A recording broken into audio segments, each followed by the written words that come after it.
Yeah, hey, it's Kiloh. I'm out back around the way. Oh, the love thing fell over. Anne got me that for Valentine's Day. I haven't gotten her anything yet. I got her 3 dozen roses last year, though. 3 dozen.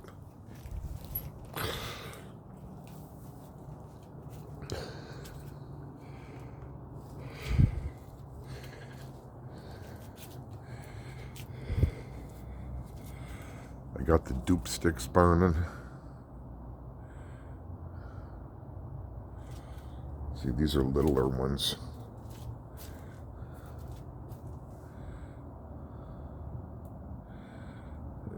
They smell good, but they fooled me with their marketing. It said 12 boxes for $7. And, I bought it, and they were little dupe sticks, but that's all right. It's still a good deal. But I got some of the big dupe sticks too. I just don't feel like burning one of them, because they burn forever. Yep.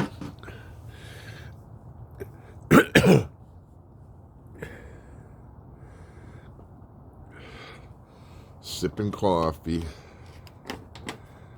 out back around the way.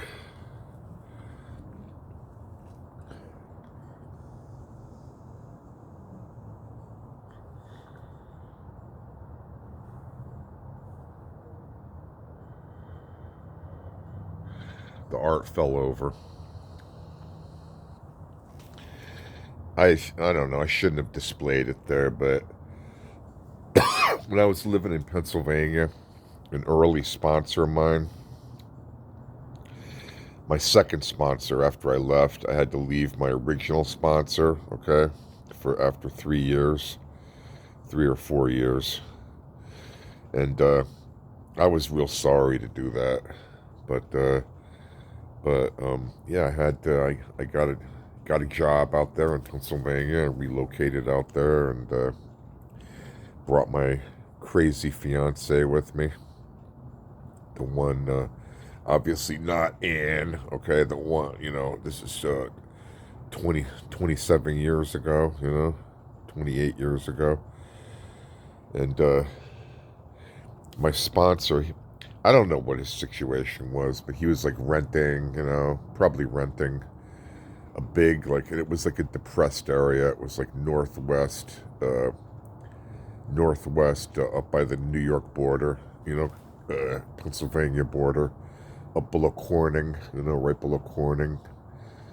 I went to Corning Glass Museum a few times, which was interesting. But anyway, Keith like had all this art, that like, he believed in like art therapy. He was like Keith was like a counselor, okay, the local like task, right? They call it out here drug counseling, where you have to go for counseling, court mandated counseling and stuff.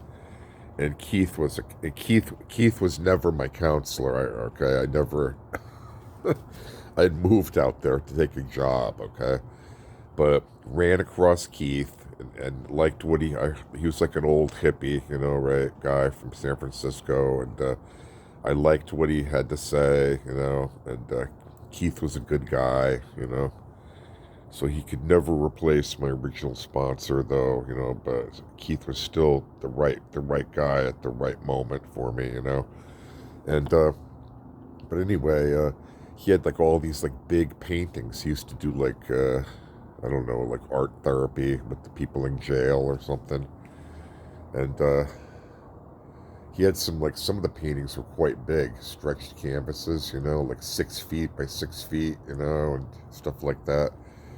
And real like modern, like garish colors, right? And oranges and yellows and and he just hung them up on this old barn, like drove a nail in the wall and hung them up on the barn.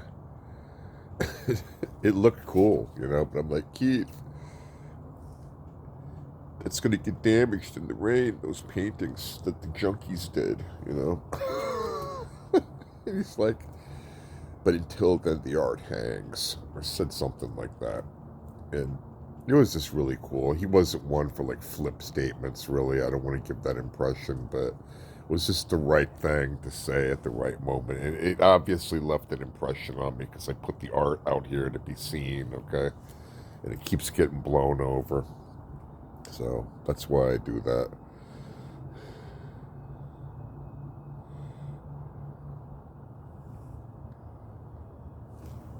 Well, I got the Fripp. I got the Fripp on.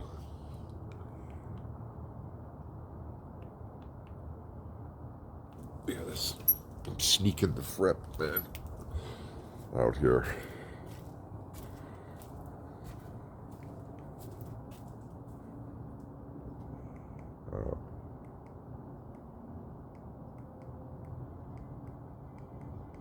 There we go.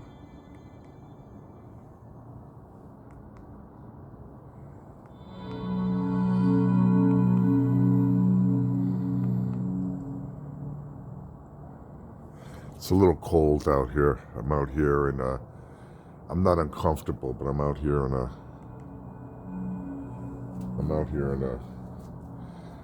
a sweat coat.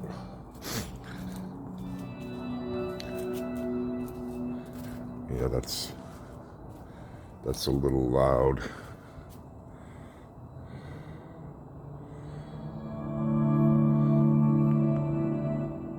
Yeah, when Fripp hits that note, man, it goes right through you. I don't want going through the neighbors either, you know?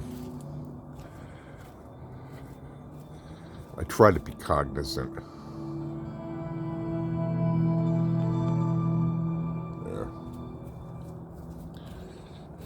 Especially it's like, you know, almost 6 or 5 o'clock in the morning. 5:45, something.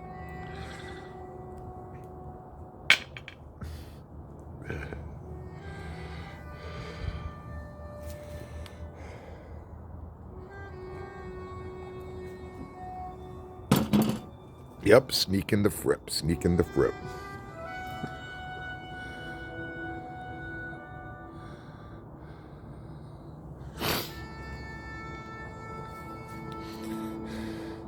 See, that isn't bad. It sounds kind of like a, you know, like a horn or something, you know?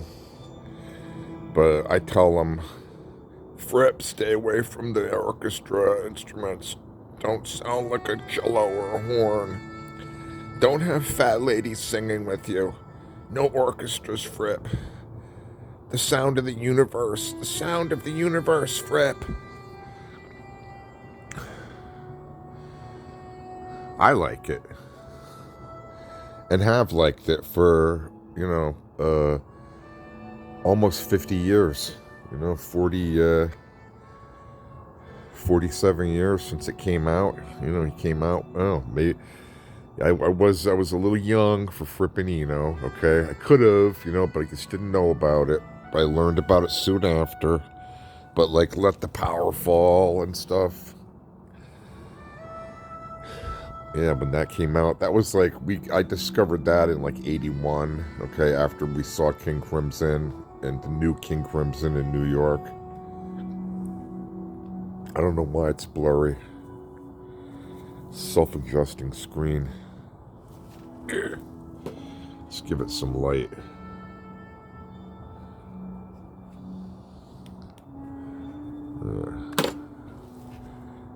There, that's better. I might put a couple of more of these out here. 1, 2, 3. Those lights aren't cheap. They're like lights in a fan, though, you know? Like, I could almost put, like, the TV out here, but Anne said that she's going to buy the TV. Since I bought the mount, which was, like, almost as much as the TV, right? A nice mount. We're going to put it right there. And then we're going to be watching TV, man. Here, sitting here and watching TV. And depending on finances, I'm I'm thinking about getting another one of these couches, right? Okay. And putting it there, okay? And then another one of these tables and putting it there. And then getting rid of those bar stools and putting the blue chair there, you know? And then we can have like a whole living room out here, you know? More so than we do. I'm sorry I'm moving it around. It's trying to focus. The stupid machine.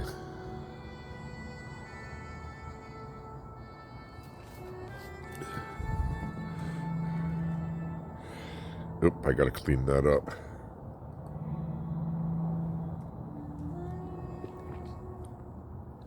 That's Lavazza coffee. It's not my usual. It's like a cheap, like dollar store mug. My usual mug, the one that says Computer Genius on it. My original fiance. I'll stop calling her my crazy fiance, but the girl left an impression on me. Okay, the girl left an impression on me. Right. So, but I'll say this. Okay, that when she was in her right mind, okay, you know, she was a lovely person, okay, you know, artistic, and she played guitar. Like she was the guitar player, and so, she was like the Sid Barrett, you know, of this all-female heavy metal band called Female Dominated Society, and they had management, man. You know, they had like a manager, and they would warm up for like when like Rat or Poison or, you know, bands like that came to the Civic Center. They would frequently be the warm up act, you know, and but Jen had her issues, her mental issues, and poor girl, and ended up the band broke up, you know, and also like the rich girl whose daddy bought all the amps and stuff and was the manager or whatever she was. I heard all this secondhand, but she kind of, the two of them, they were, you know, girls making money, you know what I mean, and they began. Oh yeah, they were scouted by the same guy who discovered Nirvana. Okay, whatever his name was. But as soon as that happened, okay, that there was a big fight over who would control the band, okay, and then Jen was out, okay, and then the band broke up because they fucking sucked without her, okay, you know, but then that kind of began Jen's, like, downward spiral, you know, until she ended up in AA, and you're not supposed to date the women, especially during your first year. You're not supposed to date anybody, really. I mean, it's just a suggestion, okay? It's a suggestion, it's not a rule, okay? It's only suggestions. That's what my sponsor used to tell me. It's 12 suggestions. You know, it's up to you if you want to follow them. These are suggestions. Some of them are more important than others, okay? You gotta have a higher power, Kiloh. You know, gotta have a higher power. What? You don't? Well, when that guy outside the bar was beating your ass in the parking lot, he was your higher power at that moment, wasn't he? Or when the judge was handing you down a sentence, you know, for a traffic violation, or, you know, the judge was your higher power, right? At that moment. Yeah, So you do have a higher power at times, you know? So just focus on that, you know? So that helped me get over it. But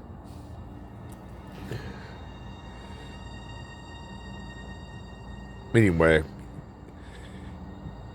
moved Jen out to Pennsylvania, right? And she started not wanting to take her medication, okay? Which, like, I didn't know about I didn't know about these things, you know what I mean, right? You know, I didn't know about this, you know? And her parents, they didn't like me, okay? They didn't like anybody, okay? Really, all right? So I never had a chance, you know what I mean? But...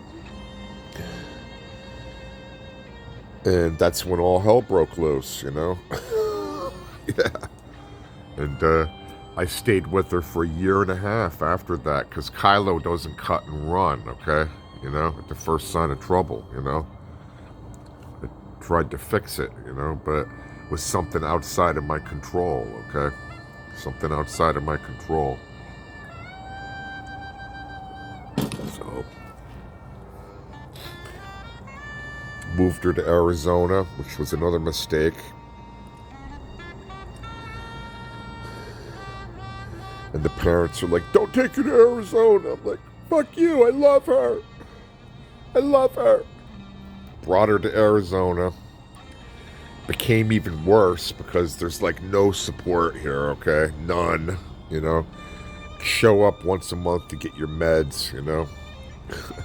And Jen was somebody that needed support, okay? And, yep, she really flew off the handle then. So, I'll tell the rest of the Jen story later, maybe. It's not a happy story, but I hope she's doing well.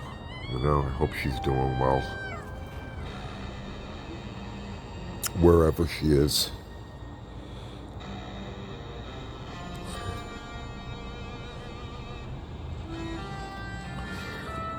Yeah, what time is it?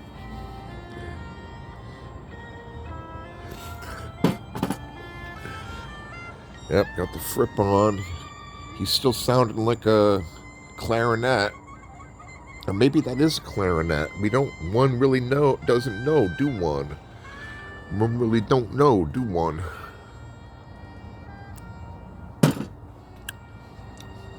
Coffee's done.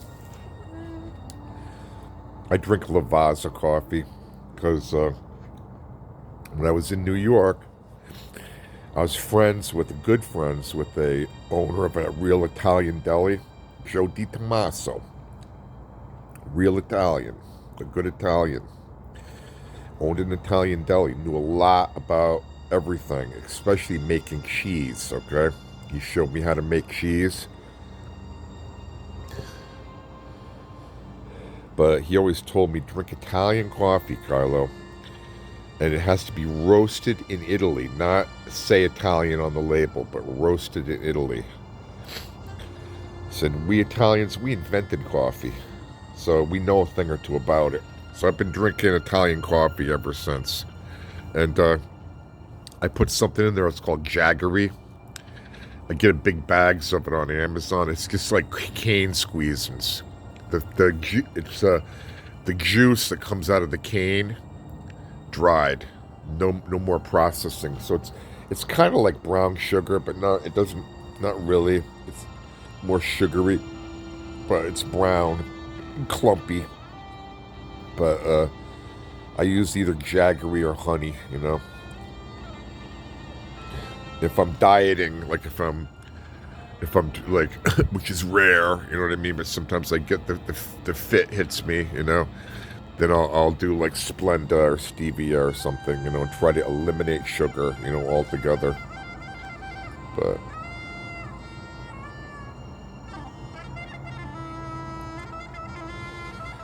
yeah, this is what I do. Usually I sit out here, but it's hard for you to see. Let's see.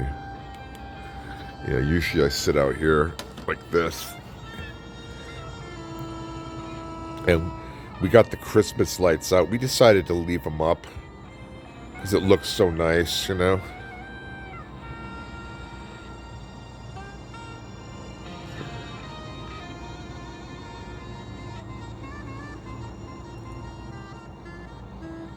And when we drive around, like this year,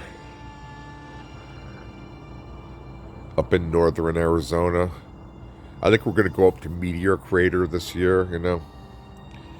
Around there, back up there, maybe to Hopi Land to see our friend Brian Keith. Owes me a ring still. The ring broke. But you can't see.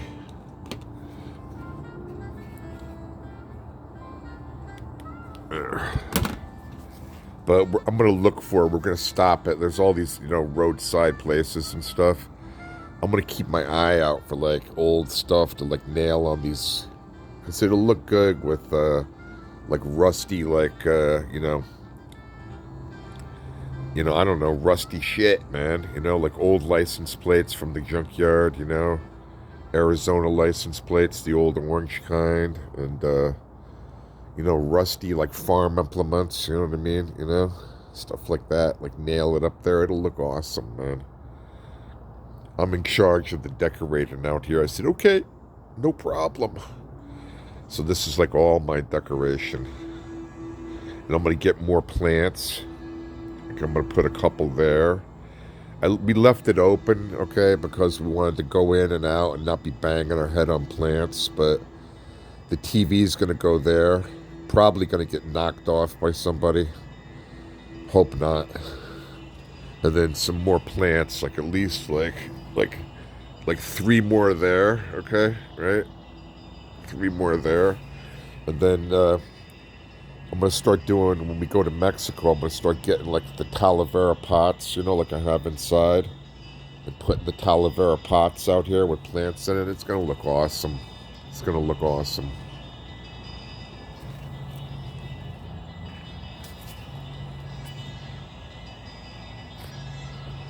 All right, that's... Ooh.